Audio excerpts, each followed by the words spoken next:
We are the EV Cafe and we are at the Commercial Vehicle Show because we are on the road to net zero. Let's see what's happening. Let's go for a spin.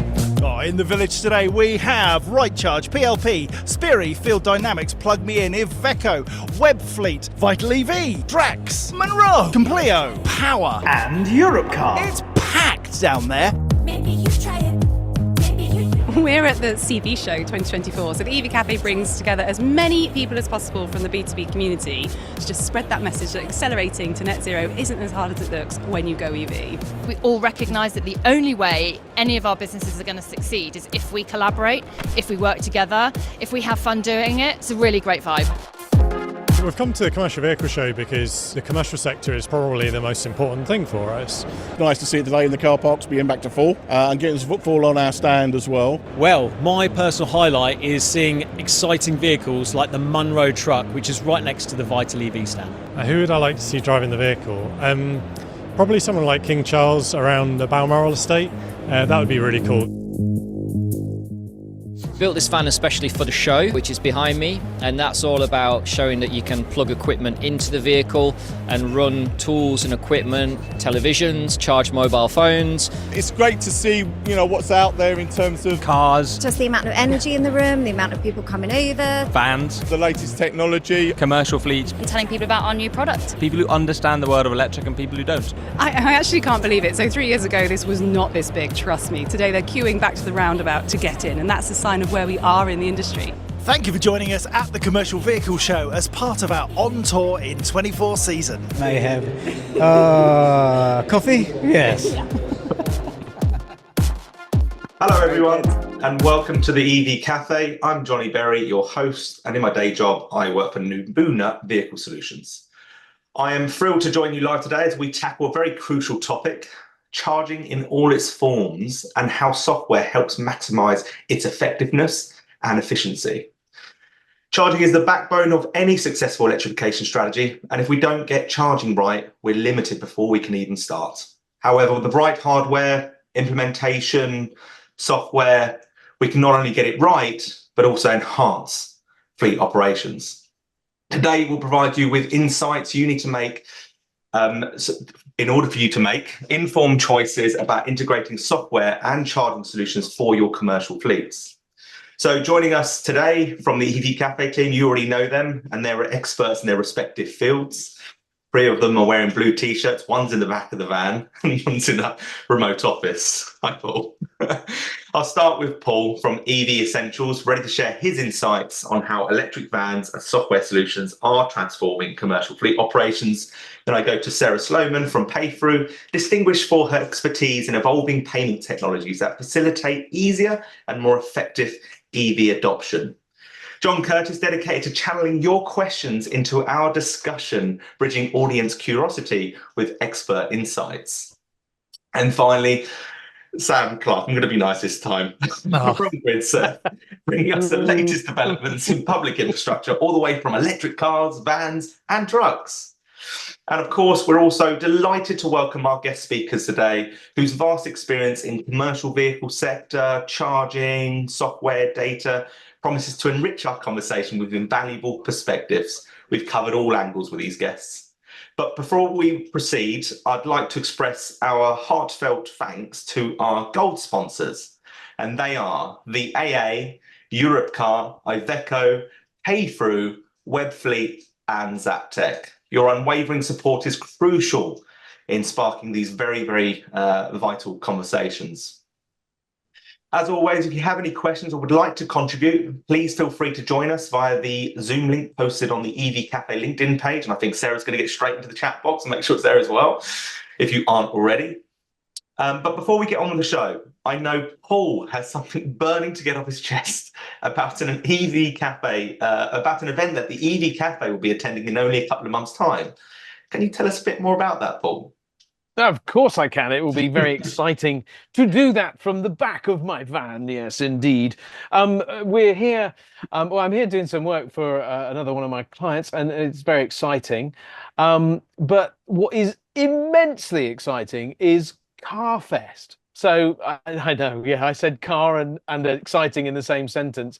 But the reality is we get an opportunity to get out of the church of EV, the church of electrification, and go and talk to the great British public about the transition to electric vehicles. So CarFest, as many of you may know, is that event in the south of England, Laverstock Farm, with Chris Evans as its sort of pioneer and leader, raising significant millions for charities, over 25 million raised so far. An event with music and lots of other events. And we, as the EV Cafe and the EV Cafe Village, get to be right smack bang in the middle of 100,000 visitors over those 3 days and talk to them with a 200-seater auditorium about all of the fabulous things that are going on in our industry, in the ecosystem of EV, and help people make informed decisions. And so you get the chance to partner with us and come and exhibit and come and play a part in those panel sessions, really helping educate the great British public on why it's not scary to go EV and why it makes a lot of sense to electrify your life. Yes, people, that's it. Electrify your life. Fantastic Okay. pitch, Paul. Especially the back of the van.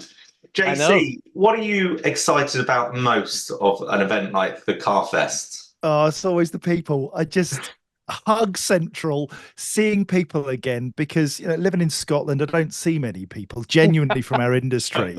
It's one of those where you see people that you know, and it gives you that sense of we aren't all on our own, and we're together, we're a community, we can make stuff happen. But you also meet some really interesting and, let's be honest, a bit odd people who sometimes bring the most remarkable things that they're doing. It's just, I love being out on the road and doing events with you guys. It's just the best. I know what I'm looking forward to the most is seeing Sam Clark sleep in a tent for the 2 days that we're there. Not going to happen. Sarah, why is it important for the EV Cafe to be an event like the CarFest? Yeah, I think we were all sort of at first going, what event can we do that kind of ticks all of our boxes? Bear in mind the ESG element that we strive for so greatly as co-directors. This event kicks back a lot to charity, but why I was particularly interested in it is it's one, going to be quite fun. I've looked at the map. We were grateful to see all the events happening.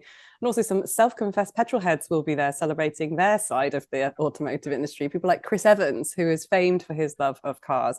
And I just think if we can tap into that high-profile attendee who understands where they are now with their classic cars, and that's fine, I feel like that's fine. But what about those commuter cars that they probably don't need to have as petrol or diesel equivalents? Go EV, see how fun and easy EV can be. And I just hope that we get to make a big noise and go for a spin, as John Curtis says on that video that I love so much.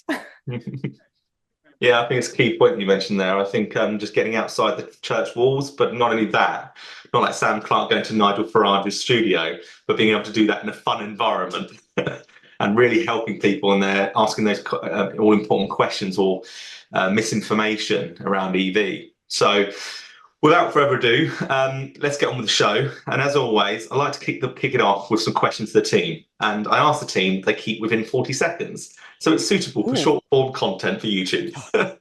So Paul, I'll come back to you, if you don't mind. 40 seconds and Paul, you got 40 no chance. Not a chance. I got a stopwatch. I'm going to do it. Do you want me to shout And when I'm they've going to gone over ask time? the most broadest of broad questions as well. Paul, as someone who focuses on commercial fleets, how can software solutions optimize fleet operations, particularly when it comes to managing charging logistics and maximizing vehicle uptime? I think there's two sides to this, and software is important, but of course the charging and the design of the hub and all of that kind of stuff. And I'm not going to tell you any details about where I am, but it is a very cool spot, and it is all designed for commercial vehicles, from the bay size to the power that's here, but also the back office that's deployed with this particular site.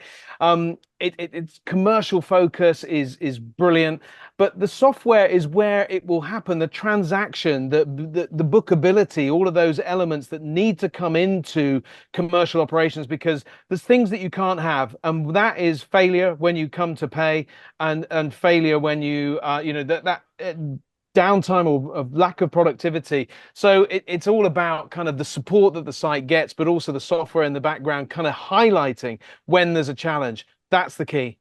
How did I do? How did I do? Failed miserably. Ah, man. You're going to put my editing skills to test now, aren't you? How many words can you get into a minute? Good grief.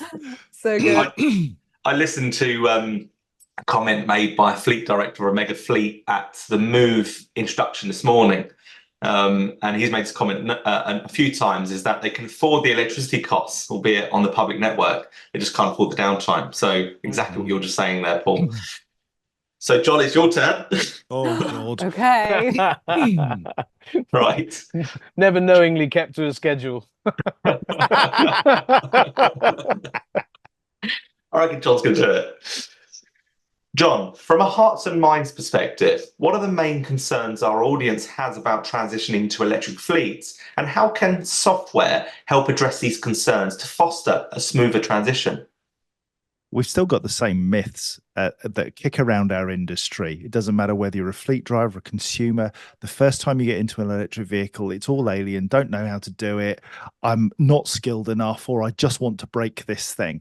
And the reality is that software can help identify how people are driving the vehicles, where they're going, how they're doing their routes, and provide more efficiency and a better driving experience, and having the right software to identify charger behavior, to identify driving behavior, and to give a driver support is a really good way of helping them become part of a community.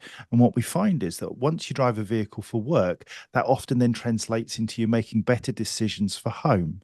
So ultimately, just give these things a try. What's the worst that can happen? You enjoy yourself? How do we do? Oh, you beat Only Paul, 4 seconds better. 4 seconds better. But it did This include makes the me question. so nervous.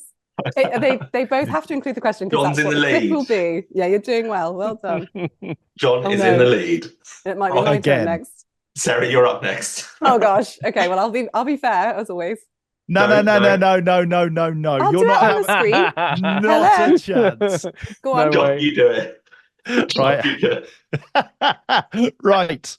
I'll make sure my question is really, really long as well. Okay. Ready to go. Sarah, payment solutions are evolving rapidly.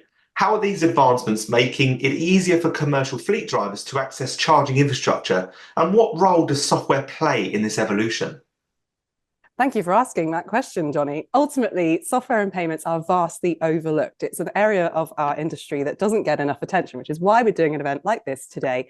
If you understand where you're spending your money, how much it's costing you to spend your money, more on that later, and how best to optimize your fleet to make sure that you're getting the best pence per mile, then you'll be in a winning position for managing your fleet as you go forward and transition from internal combustion engine to EV. 36 seconds, whatever. What have you got, John? 37. You're in the lead, Sarah. You're in the lead. But I think she undercooked it, and I think that just rules you out. If you don't get to 40 seconds, binned. Yeah. Sam, you've got to beat 37 seconds, all right? Go on then. Sam's Sarah- got notes, by the Sam, way. tell us about Sam your has life. notes. Sarah, are you timing, Sam? Oh no, I forgot. Hang on. Sorry. I thought I'd been fired. All right, I'm doing it. Ready? Go. Sam, what have you done in this EV industry? That's a joke. That'll He'd take more than 40 easily get seconds. that in under 40 Well, seconds. That's no 20 problem. years Come ago, on. I did this. Yeah. Go. How many events have you been to, Sam? Right, focus. Sam, public infrastructure is a critical component of the EV ecosystem.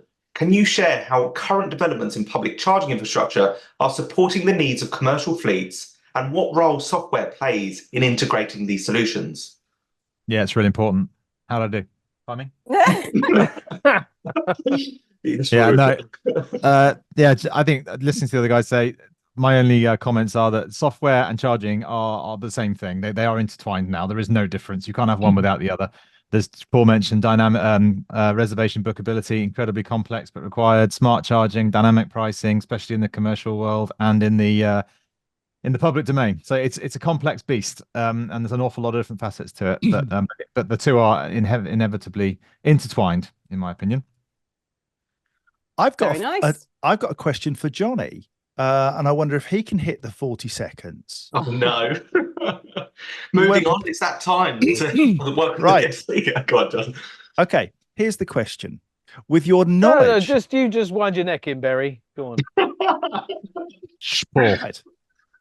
With your extensive knowledge of the fleet industry and leasing in particular, what would you say are the most important considerations for a fleet manager when choosing vehicles? Is it the journey cycle? Is it the vehicle? Is it the software? Or is it the charging infrastructure that they use?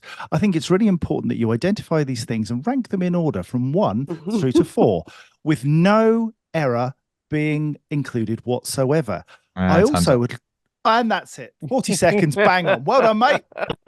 All of the above is important, but I think it's really important when you are choosing your vehicle, looking at the operations of that vehicle and aligning that to the right charging infrastructure, right delivery mechanisms, and right vehicle. So that's it. Ian Thompson worked me out. 40-second question, no answer, job done. Yeah. Good. Very funny, John. Did you chat GPT it just before, did you? Cheeky bugger. Let's move on. No. Right, anyway, on that note, we better get on with the show. Sam, I know you kick things off, introduce our first guest speaker, but before you do that, we've got a video to share, haven't we, JC? We do, mate. Let's have some of this. It's on!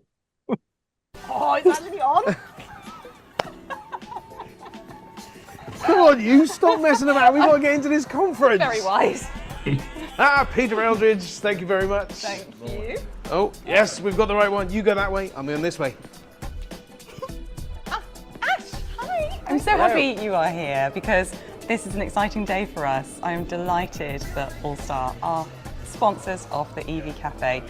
But why? Why did you do that for us? We want to get the message out, right, that what we do at Allstar. And EV Cafe was actually probably the first platform that put Mina in the public domain, and Allstar have since acquired Mina, so we want to be part of telling more people that want to get into EVs how Allstar and specifically Allstar Charge Pass can help them. Yeah, so the Charge Pass does three things, doesn't it? With charging in public, reconciliation at home, and just general refueling. And Allstar is such a trusted household name, and that transition from wet fuel through to essentially electrons is so much easier when someone trusts and believes in the brand already. Mm-hmm. If you're a fleet, if you're a business, big or small, right, we're on a journey. Most people are coming from fuel, typical traditional fuel, diesel, petrol, moving through to EV, and there isn't a one-size-fits-all. Yeah, so, making it as simple as possible for the driver. Huge card, yeah. Actually, that's through the letterbox. That's insane. So this goes in your wallet, this nice little card. So this is the Allstar Charge Pass, the newly rebranded card. So this card does everything you need. So Ash, we're out in the wild west of charging. Why are we here? Well, we're here to talk about our new, bigger, better network. So we've added Tesla to the Allstar network. That is an exclusive partnership right now. Also, we've launched ChargePlace Scotland that some people are aware of. Wow. So that's 51,000 chargers now, 19,000 locations. So as we stand here today, we are the biggest and the fastest network available to businesses. And what do you mean by fastest exactly? We have the largest number of rapid and ultra rapid chargers available on a single card. Brilliant. So that and is this the single card? This is the single card. So I can use this on any of your. Absolutely. Yeah. Wow. Any of our network chargers, you tap this card and away you go. That's it. I'm off to give this a go before we head back to the AFP conference.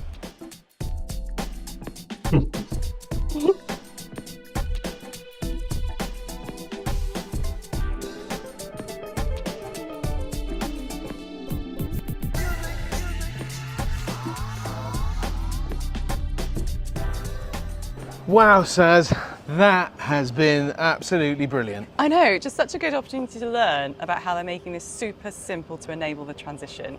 51,000 chargers to date on the network. Everything's simplistic and streamlined in terms of the processing and the invoicing and the use of the card. Yeah. I think they thought of everything. Taking away a critical pain point for the industry. Good Brilliant. point. Nice. Thanks for See ya. having us. Don't quit your day job, Paul. I had no idea. Not sure what you mean by that, Mr. Berry. It's very enjoyable. Thanks, We Ash, actually for tolerating we us. think we might have ended somebody's charge when we used that card. Well, that's why we went, oh gosh, quick run. Maybe you paid for Right. it. You're all right. You wouldn't have done that. Okay, good. All right. Shall I do the intro, Johnny? Yes. No, Yes.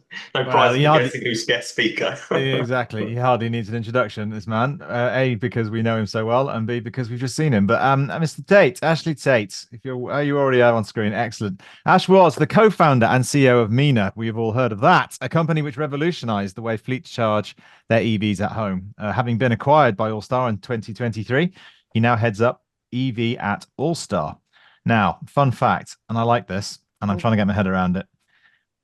You own, Ash, 10, and this is your words, not mine, 10 pet sheep.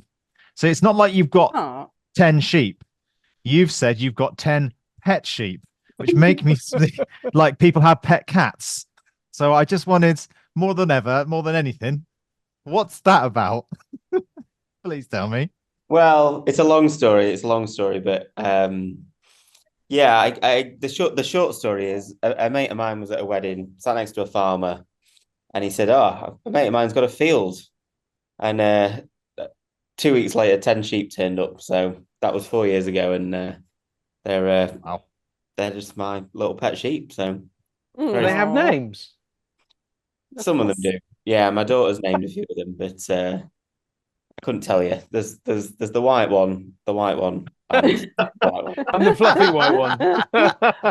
I think, Ash, you try to count them, but just fall asleep before you get to the end. So not sure if you've got 10. Oh, very good, very good.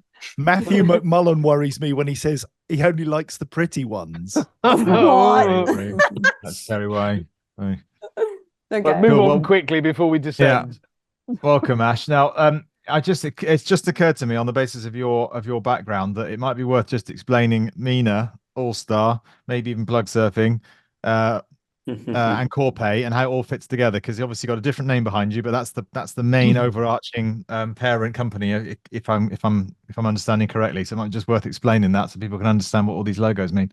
Yeah, absolutely. So I think most people in the UK you'll have heard of Allstar. So Allstar's parent company is Corpay, which is the name behind me. Corpay also own Plug Surfing, which is a consumer brand which some of you may have used to cover Europe. But yeah, my remit, if you like, or my focus is around Allstar. So Allstar is all around helping businesses pay for fuel. As most people have known, they've done that for years, and now EV charging. Mina, which the brand no longer exists, but the tech exists. So I was one of the team that built Mina. Mina's all around helping fleets charge their vehicles, or they're helping fleets and their drivers to charge their vehicles at home and ensuring the fleet can pay for that electricity while at home. But the Charge Pass card that me and Paul were lugging around a few weeks ago, that's essentially what enables everything. So Charge Pass for fuel, Charge Pass for EV, Charge Pass for EV charging at home. So I don't know whether that makes it more complicated or more simple, but essentially, for business, just worry about Allstar. Don't worry about Corpay. Yeah, I think it's one of those things, and actually a lot of the topic of today's conversation around software is that there's an awful lot of complexity in order to try and make it simple, right? And sometimes it's quite difficult to explain how complex things are in order to create a simple solution, which means you've got one card for everything. But Ash, in particular, the domestic bit, I'm personally, business and generally curious about how that works within. I suspect it's very similar to the Mina platform that was already in existence and still is in the background. But how does that bit work in terms of fleets and ability to be able to charge using that card at home? Yeah, so I guess scenario is you have an electric vehicle. If you can charge at home, off road, that's going to be the cheapest. It's going to be the most convenient. It means you as an EV driver working for you're working for your business can get up in the morning with hopefully a full battery. But the challenge is that electricity is going to end up being billed to you as the homeowner through your electricity bill.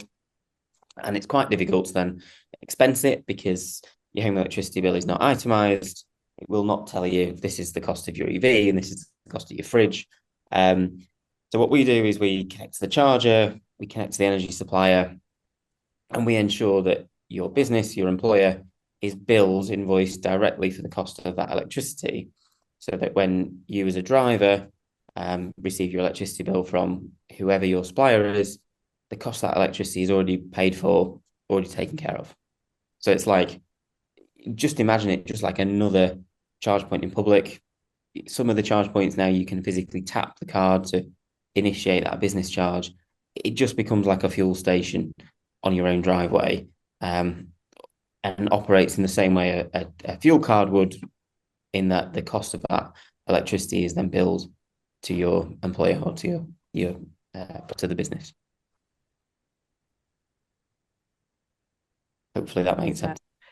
It does. There's a lot more detail coming up as well. Ash, we were so grateful that you came onto the EV Cafe webinar today, but with the podcast that's in the bank and ready to be rolled out in a couple of weeks, we delve right into the background of what it takes to be a visionary and entrepreneur and somebody who can facilitate that takeover of what's an excellent software solution and now has become a sort of all-encompassing payment solution as well.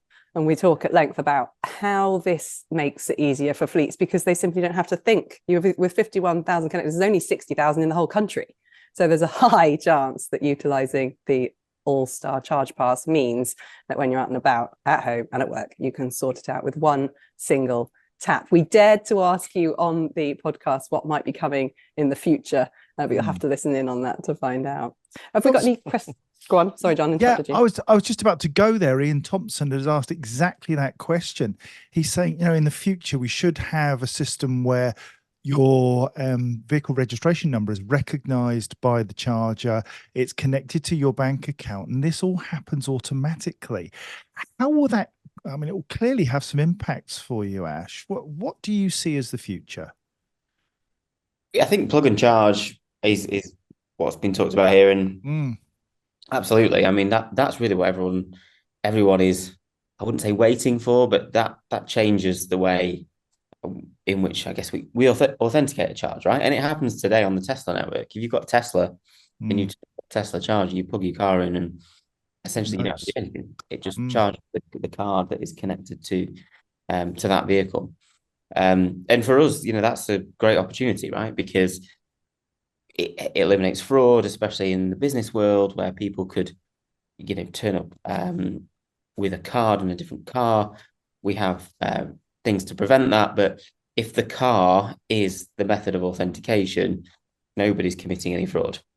No, the only time that would happen, though, is something that PayThrough are really invested in at the moment. Because, of course, with all these types of payment mechanisms, you need a payment service provider, a payment compliant institution to handle that payment. So we're being asked all the time, how do you know who's driving the car? So it's great that the car can get charged and has a single point of payment, single point of invoice built in, automatic, fantastic.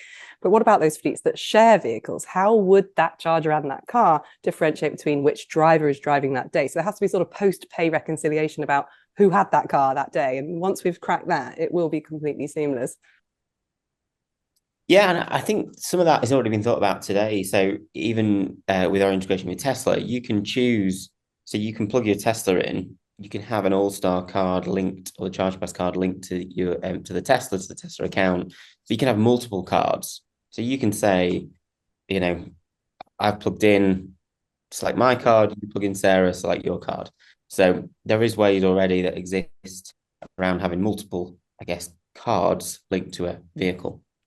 I'm super excited about this opportunity. If you think about just taking the Tesla example, but other EVs as well, where you have cameras on you all the time, multiple cameras on you all the time. Imagine how far we could go with face recognition, biometric recognition, AI automation, and have that as an API data layer that goes into that payment system. Be insane. So it goes, I think that's Sarah. Is that correct? Yes, it is. Right, great. Which account would you like to bill to today? Are you driving privately? Which company are you driving for? So bear in mind, a lot of self-employed fleets get into different vehicles. So it's sometimes you even find the fuel card in the whatever it's called, visor, whatever that thing is. So we kind of need the equivalent of that. This is your card for today because you are in this vehicle and you are the cost center that we need to know about. Yes or no? Some kind of biometric analysis is so exciting. It's not even that far away. Paul's very used to having cameras everywhere. but it's interesting because we had this debate at the commercial vehicle show online, not online, on a panel session around the use of cameras and stuff like that. And I think there's still an element of resistance around that kind of level of biometric, which people conceive as intrusive, like a breach of privacy and all of that kind of stuff. I'm all for getting like the conventional stuff nailed, and actually for van users, I think the Mina solution, that is now All-Star, of course, but the one that I knew from Mina was really helpful because the guys that are using these vehicles are typically the blue collar workers, and perhaps having to if they happen to have a drive and can charge at home, that's a brilliant solution. But also it's seamless when they go out into the public domain and come to sites like this, which are really focused around commercial vehicles, to be able to charge seamlessly and use that one card, that one process. That's what I love about this, Ash, is that you're covering all the bases, and for the people that need it most. And the plug and charge will come and all of that kind of stuff. But I think helping people migrate to EV today is a really great solution. I know it was core to what you came to market with in the first place, wasn't it? Yeah, absolutely. I mean, I think the biggest challenge in EV adoption is not the biggest challenge, but one of the biggest challenges, right, in EV adoption, especially within businesses, is how are the companies going to pay to charge the vehicles? And I just don't think it will ever work, right? We're in a place now where it's dropped again.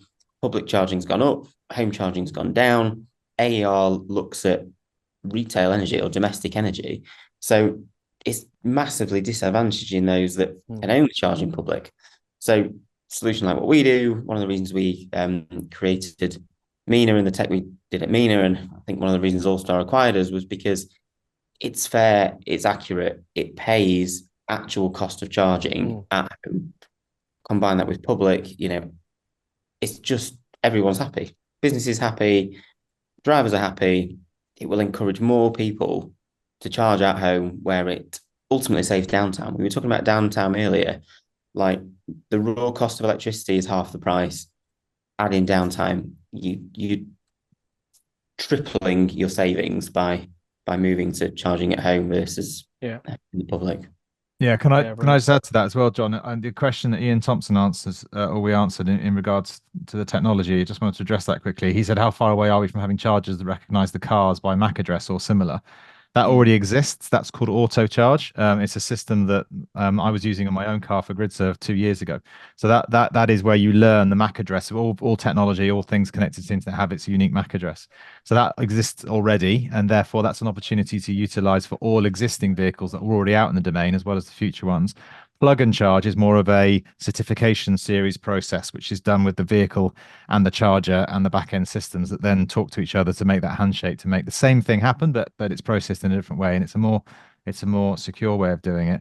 And my second point was just around the biometrics or Face ID or even it's something which would appear to be simple, like a vehicle registration recognition system of some sort or another, costs tremendous amounts of money. So it's all well and good going, oh, wouldn't it be nice if we could see everyone's faces, or we can read everyone's registration numbers as they pull in? Brilliant. It's going to cost millions. It will cost a huge amount of money, and that will be passed through and have to go on to more expensive charging infrastructure. So the important thing I just wanted to highlight is that every time we think of a new brilliant piece of tech that will be useful, it's going to cost millions and millions to develop, design, and implement, and it needs to be universal across the whole country. So we've got to stick to ideas that work, like plug and charge, that can be universal, can be done digitally, and is accepted across a wider range. So I'm just caveating some of this weird and wonderful stuff to say every time you do that, it's going to cost a fortune, and someone's going to have to pay for it, and ultimately it'll be the end user on public charging that has to do that. I just wanted to clarify MAC address for people. It's basically like a VIN number for the electric battery management system. Would that be right, Sam? No, it's like a VIN no, number, a chassis number. No, a MAC address is a unique code which is associated to every piece of electrical equipment. So your phone has a MAC address, your monitor, maybe even your computer. Every single piece of computer technology that connects to the internet has a unique MAC address. So our vehicles of today are computers that connect to the outside world. So they have their unique IDs as well. So it's not a VIN number. No, it's like a unique digital identifier for all electrical technology or components. Sort of like a VIN number. Yeah. Thank you, Sam. Thank you very much for that. And couldn't agree more with both your comments, Ashley and Sam, to be honest. More on that later. After all the sheep puns on the chat bot and you sharing your knowledge, Ash, it's now time to welcome our next guest speaker. But please do come back later, Ash, for a final round of questions, because it looks like we've got plenty for you. We do. And best question wins a mug, or best sheep pun wins a mug. I don't know. That's up to John to decide later. Either or. Just don't ask me any questions about sheep. I don't know anything about them. I know what they eat. Well, if there is a joke, if there is a joke for the best sheep joke, Johnny, it ain't going to you. That was absolutely terrible. It was brilliant. No, stop. That is really bad. Okay, right. Next up, Mr. Webb, Angus Webb, who I've had the pleasure of getting to know quite well in the last week or two, based on various events that we've shared stages with. And it's a joy, Angus, to have you on our show. So, quick intro. Angus is the CEO of Dynamon, helping fleets plan their transition to EV so they can do it right, first time and in a cost-effective manner, with their advanced software called Zero. In his previous career, he worked with Team GB, helping them to win more medals at London 2012. It was this data analytics approach that inspired him to start Dynamon to help fleets minimize their costs. And I love that. That's a very good fun fact, because it's taking technology and learning and massive advancements in sport-related, cycling-related activity and translating it into our merry world. So that I didn't actually know that, Angus. So I appreciate that fact. That's very, very useful. And of course, as always, welcome to the show. Thank you. Good afternoon. Great to be here. Good stuff. So tell us a little bit about Dynamon for the audience. Sure. So Dynamon is a fleet optimization company. We help commercial fleets reduce costs. That was our origin after the work that I did at London 2012. And over the years, we've been sort of helping fleets save fuel, but the real sort of advancement in electrification, it was always on our product roadmap, but a bit later. But the real advancement with electrification during the pandemic meant we accelerated the development of one of our future plan products called Zero. So Zero is a tool that helps fleets plan their electrification. There's so much work that needs to go into planning a commercial fleet from an electric vehicle perspective.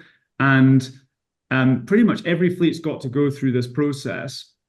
And it involves quite a lot of data analysis, collecting data, processing that data, and it's a repeated process that's going to be done in every fleet, every single business supplying to fleets, helping them understand the suitability of the EVs they're selling them or the charging they're selling them. That we thought there's not enough data scientists in the world to transition every single fleet to electric vehicles. And so to stop it from being an absolute headache for every fleet, we built a software tool that makes it significantly easier and more precise. And we're using technology, what we call simulation technology. And I've been sort of banging the simulation drum on my own for the last 2 years around taking this technology that Formula One teams use every week to understand the right configuration of the F1 car for the fastest lap time on the weekend. We're taking that and making that available to people in the transport industry. So it takes all the data that a fleet has and can help you understand exactly how EVs will perform on your operation, so you can choose the right EVs. And it understands real-world EV performance, so the exact routes that you're doing, the payloads that you're carrying, any like modifications that you might make to the vehicle if it's got refrigeration or tail lifts. All of that stuff is taken into account so you can understand the real-world suitability of EVs. And then obviously the flip side is the infrastructure. So understanding what charging you're going to need to do, what you're going to need to build in your depot, how many charge points, what power of charge points, and then that impacts grid. Do you need a grid upgrade? How big does the grid upgrade need to be? Is there anything you can do to avoid it? And then power, what's that going to cost? When your fuel bill becomes your electricity bill, what's the cost of that? So there's so much analysis that needs to be done for a commercial fleet. And we're seeing it at the moment. There is this challenge around the adoption has slowed down. And that's because we've got to think about it from the financial director's perspective. They need cold, hard facts. They're not evangelists, unfortunately. Some of them may be, but they just need the cold, hard facts, and it needs to be backed up with evidence. And so we've built that software product that makes that easy. So yeah, we're working with some major logistics companies and transport companies out there to solve that problem. And yeah, it's a super exciting time. But yeah, we just want to support that planning phase to make that transition. I mentioned cost effective as well. So if you get it wrong and don't do proper planning, that will cost money. So you'll have disruption. You might buy the wrong kit. You have to buy more kit that you didn't originally plan to buy. And so it's about making that it sort of much less disruptive, but way more cost effective as well. Angus, can I just clarify something? Do you work on theoretical models only, or do you feed in customer data and then model from that actual data? So it's both. So the model is simulating something that hasn't happened yet. So you're going to have EVs driving in your operation, and you want to know what will that look like? How will that work? And the good thing about software is you can try things out that will fail and realize that ain't going to work. We're not going to do that. We'll do something different inside software. It costs you very little to do that. But we feed our software with all the data you already have. So we've got a database of EVs inside our software, and we've got all your operational data. So if you've got telematics, it flows easily straight into our software, and you can basically look at what will work and what won't work in your operation. So that's why I use the term simulation, because it's not real yet, but you're able to try lots of different things cheaply, easily inside software. Understood. Thank you. But Angus, because I remember, because simulation sounds almost fake, but I know that you've gone to and the nth degree of detail to do this by using, Millbrook or UTAC Proving Ground, and actually using computers to model out so many scenarios that have given you as close to real world data as you could possibly get. Talk to us a little bit about the lengths that you've gone to get this data right. Yeah, I mean, it's really important that the simulations are accurate. Otherwise, what's the point? So yeah, we have gone to so much effort to make our simulations very accurate. And so yeah, when we go to Millbrook, we put EVs in very specific situations. We've had EVs on dynos to really understand, are our simulations correct? We also we look at what happens when EVs go into real fleet and back up our models to make sure that when we do it next time, it's more accurate. But also as well, things change in the future. So we want to help a fleet maximize what they're getting from their existing EVs, as well as when they're planning their transition. But without our software, what's the alternative? You've got just trial and error, basically. Trial and error is ultra slow, it's expensive, and what you do in London is going to be super different to what happens in Scotland. Inside our software, you can look at your entire operation from Inverness to London to Swansea and see exactly how EVs will perform and what are the right choices to make, all just for the cost of a software package. So we think it's a hugely important step. And obviously fleets are not going into EV as quickly as they need to. So they need a helping hand in this first step to know with confidence that it will work for them. And so they can make that purchasing decision. We've got OEMs coming to us now and leasing companies saying we need help because we've got the ZEV mandate starting to bite now. So 10% commercial vehicles need to be EV, and customers literally don't know where even 10% of their fleet could go EV, or not 10% of the fleet, but 10% of their purchases this year. That's such a small number of vehicles, and most operations could easily electrify those portions of their operations. They just need the help and the confidence to know that it will work. Thank you very much, Angus. Sorry, Sam. I know we've all got plenty of questions for you, but we are behind on time. So before we ask them, I would like Sam to introduce our final guest speaker for today. And for you, Angus, I request that you join us again in only a few minutes, the last 10 minutes of the session, alongside Ashley and Paul for a final quick round of questions. Over to you, Sam. Thank you, Johnny. Yeah, one of my questions for Angus is whether he's really hot in that jacket and he only put it on because it's got his logo on the front. He is in Scotland, though. Well, yeah, so we'll find that out later. All right, Paul. Sorry, Paul. I'm not even going to attempt to pronounce the first part of your surname, so I'm going to go Paul Barnfather, if that's all right. Paul's background is in energy systems, and he now works for Zaptec, a Norwegian charge point manufacturer. He's been responsible for Zaptec's home charger, the Zaptec Go, and his job there is now EV charging solutions expert. So welcome. That's a good title for this group. Fun fact, Paul is a big EV fan, but unfortunately, and this isn't very good, still rides a stinky old petrol motorbike. And that's not good. That's not good, Paul. There's two of us who own electric motorbikes in this forum, and you're not one of them. So you need to up your game. He knows. I know. Sarah's always on at me. It will change. Yeah, well, now there's two of us. All right. So tough. Noted. But anyway, jokes aside, welcome, Paul, as always. And where is next for EV charging software? Well, thanks, Sam. Yeah, I'm going to talk about software from the perspective of the EV charge point. It might not sound very much because you're just looking at the charge point.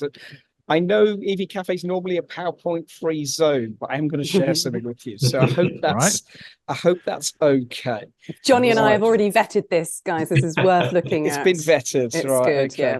So I had a look into what is our software doing, and right now it's talking to nearly 400,000 charge points.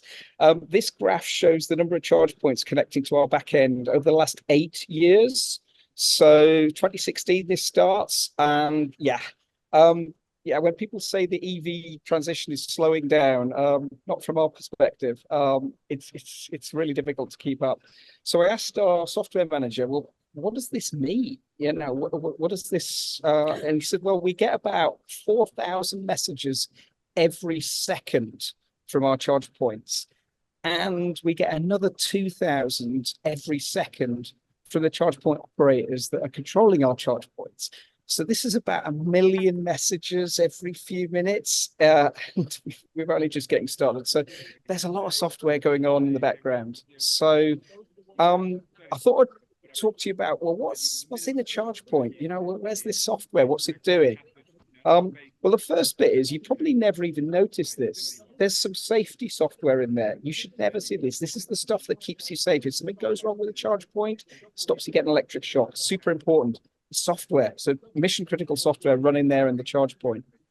Next up, there's a bunch of firmware. Some of you might know this, that you update the firmware on the charger. This is the stuff that controls the display, makes it do slightly different things, starts and stops the charging. So there's firmware in the charge point as well. Then there's the stuff in the back office that's listening to the chargers, talking to the charge point operators, and basically controlling the fleet of chargers. That's the stuff that's currently getting about 1 million connections every few minutes. And lastly, there's the stuff that you might see. It's either the app, you get an app with your charger these days, or there might be a website, and you can log into that and see what's going on. All of that is software. So as far as Zaptec's concerned, as well as making the charge point, we have to make all that.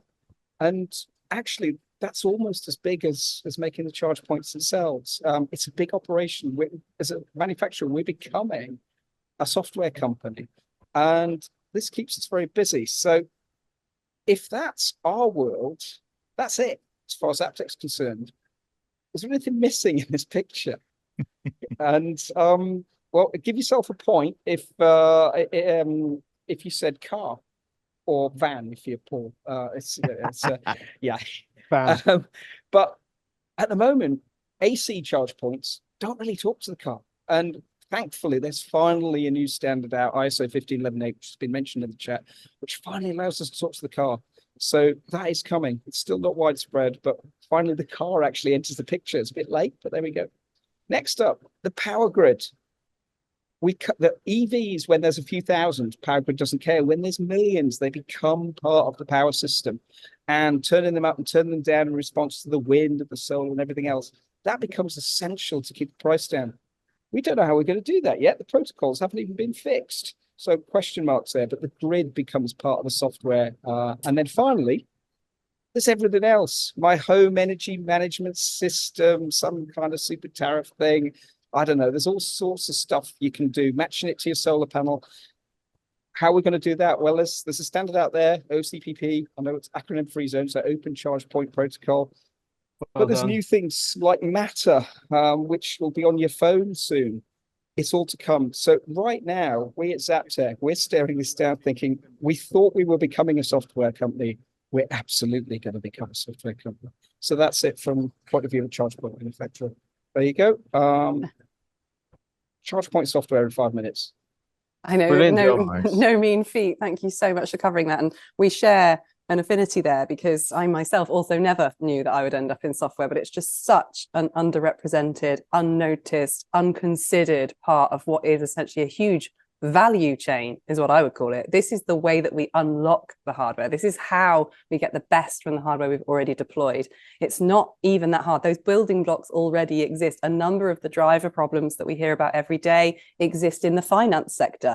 So without conversations like this, Paul, and thank you, I'm so glad for you to have that promotion. I feel so secure that you're leading the way with this, and Norwegian companies are always got their finger on the pulse. And I believe you're live from Germany right now. Where are you? I am coming at you live from Power to Drive in Germany, which is a huge energy, not just EVs. Back to what we were saying, it's not just the EVs, there's only one little bit of it. It's epic. So I'm glad the broadband connection is holding up, because I am in our office booth and it appears to be working, so that's a big relief. But I'm going to enjoy myself the next few days looking at what's new in Europe. But a lot of solar, a lot of energy, huge amounts going on here on the grid side. So maybe I can report back later on what I'm seeing. Thanks, Paul.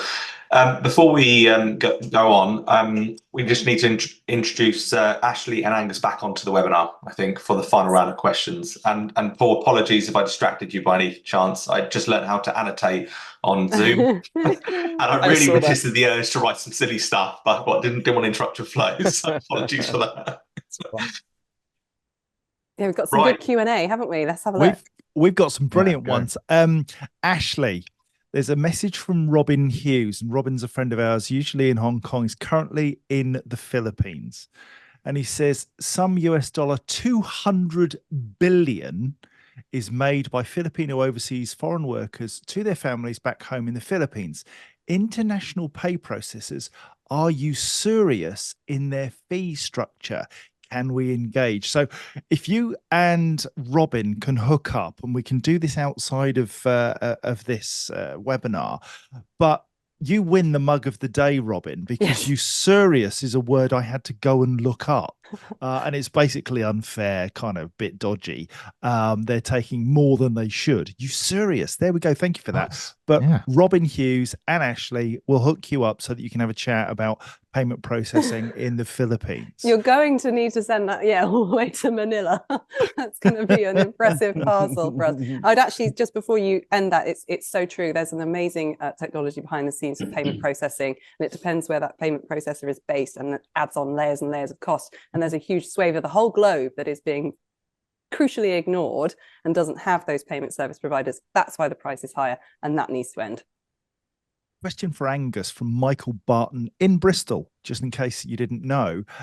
Dynamon sounds very, very exciting. Well, they're based in Southampton and you're in Scotland, so it's the two best parts of the country. What is the biggest challenge you face? Oh, that's a great question. I mean, there are obviously lots of challenges in the industry. For us, it's about building a software product that anyone can use, but under the hood, it's doing very complicated work. We want to make planning of transition to EV super easy, but the financial director of all these companies wants to know that the numbers are right. So we do a lot of hard work to make sure that the numbers are very accurate inside our software, and the user experience is very easy to make that transition planning very easy. So we've got 4 or 5 PhDs in physics and software engineers and all sorts of different skills behind the scenes building the product, so that you guys in the fleet industry don't need to hire these people to do the work yourselves. You've got a nice slick tool that makes that transition possible. Talking about nice and slick, I thought the answer to your question of what's the most challenging thing would be, which shampoo will you choose? Anyway, thank you for that. Appreciate that. Omar Yassin says, what role will smart charging play with further adoption and managing solar and grid capacity? Paul, smart charging, it has a massive role to play. Can you kind of quantify that for us? Yeah, I'll try and summarize it. So the smart charging is huge in terms of lowering the cost. You might have noticed that EV charging isn't always as cheap as you'd like it to be. With smart charging, that cost can drop to effectively free at certain times of the day. So if you want to drive down the cost of transport, smart charging is absolutely essential. The alternative, if we don't have smart charging, you often describe electrical networks as like you're having to build a 30-lane highway so that you never get congestion. You can't have congestion on the electricity system, otherwise it switches off.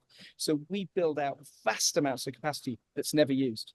Now, without smart charging, we'll have to build even more, and you see these crazy figures about how much investment is needed. And that's, if you do it the old way, you'd need that. With smart charging, you can move the peaks away. It lowers the cost for everyone. We don't need that investment to build lines everywhere. So it's absolutely has to be part of it. Final thing is, if you've got smart charging, it means that when you've got wind or solar, we can turn the chargers up and down. And that means we get more money for renewables. It increases the value of renewables as well. So what's not to like? You need this. Brilliant. Thank you for that. Angus, you're back on. Omar Yassin has another question. He asks if your software will allow a plan to be built based on the limitations of EVs rather than trying to fit existing plans into EVs. It's an interesting way of looking at the problem. Yeah, super good question. Yes, it can do that. Obviously, most businesses don't want to change their operations because their operations are that way because of another reason, another more important reason probably. But of course, things may need to change, and you will need to rebuild some elements of your operation to accommodate longer dwell times, perhaps diverting to charging in other locations. One of the super interesting things we're doing with the ZHID consortium, so this is on the heavy goods vehicle side, is sharing of infrastructure amongst depots. So where a maritime transport vehicle might be passing an Eddie Stobart depot with some charging, it may pull in there, take some charge and continue. Now, they're probably not doing that today. So that's going to be modifying routes and optimizing all of that stuff. So yes, our software is designed for that. There's a question around whether we've reached the tipping point with EVs. And I think this is a general question right the way for everybody. We are moving more and more towards higher sales numbers. And we know that we're reaching a difficult period where we have to push through to get the growth that we all anticipate. But have we reached the tipping point, Paul? You're nodding sagely. Do you think we have in terms of electric cars? Or no, we're some way off with vans and trucks? I think we're still not quite at tipping point because they're still very expensive. Other Paul as well. Sorry, I'm so sorry. No, that's fine. Not at all. There's never enough Pauls. There's never enough Pauls, Paul. We've got too many Pauls. But never too many either. Gosh. So for cars, you would be, I think, lulled into a false sense of security to think that we had reached the tipping point.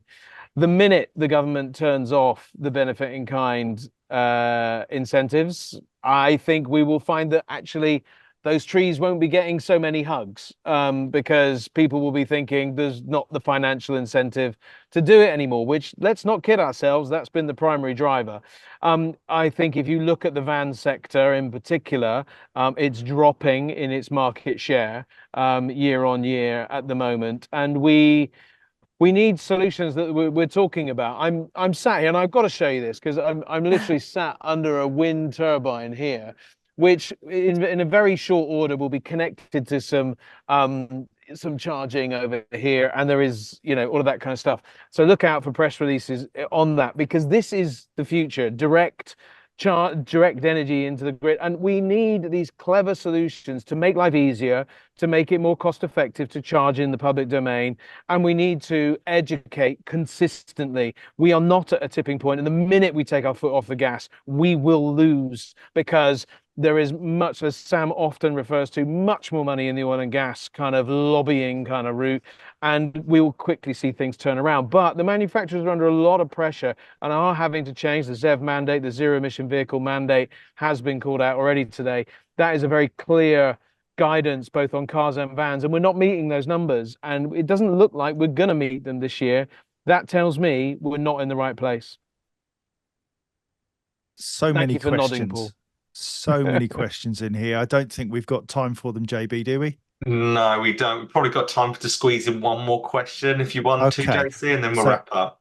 Ian Thompson on the tipping point, he says the Dacia Spring is built in China, and the EU tariff hike, that's about 38%, I think, that's being threatened for Europe and could be for the UK. He says that's going to become as expensive as the Renault 5 or Citroen EC3. That's going to have a massive impact, isn't it? Where are we in terms of these tariffs? Ashley, EV tariffs from foreign manufacturers, non-UK manufacturers, is that going to yet again stall an already stalling market? Oh, this is a complicated question, isn't it? Right? Because I think there's so many factors to consider here. You know, the easy answer is just allow imports from everywhere and don't tax them. That'll drive EV adoption. But then what impact does that have on, you know, British manufacturing or Europe, some of the German brands we're seeing? So I just don't. I think it's quite political, and I think there's not a simple answer to this one, unfortunately. Leo, very complex. Yeah, if we want to drive cheap EVs to the UK in the short term, I think China is the answer, but I don't think that's the long term solution. No, I agree. Leo Pickford quite rightly says that's one for debate another time, and I think possibly he's right. Yes. Yes, absolutely. And on that note, that's all the time that we have for today. Please make sure that you join our LinkedIn channel if you're not already. Subscribe so you don't miss out on future events like our podcasts, our EV news on a Friday. And please do check out our other channels too. So YouTube, TikTok, Instagram for more content, because we're enhancing our social media presence across all different channels. And we'd love for you to be part of our growing community. So thanks for tuning in, and we look forward to seeing you next month for the next webinar. Well done, Thanks all. everyone. Thanks, so everybody. much. Bye-bye. Cheers, everyone. Bye. Bye, friends, and Sam.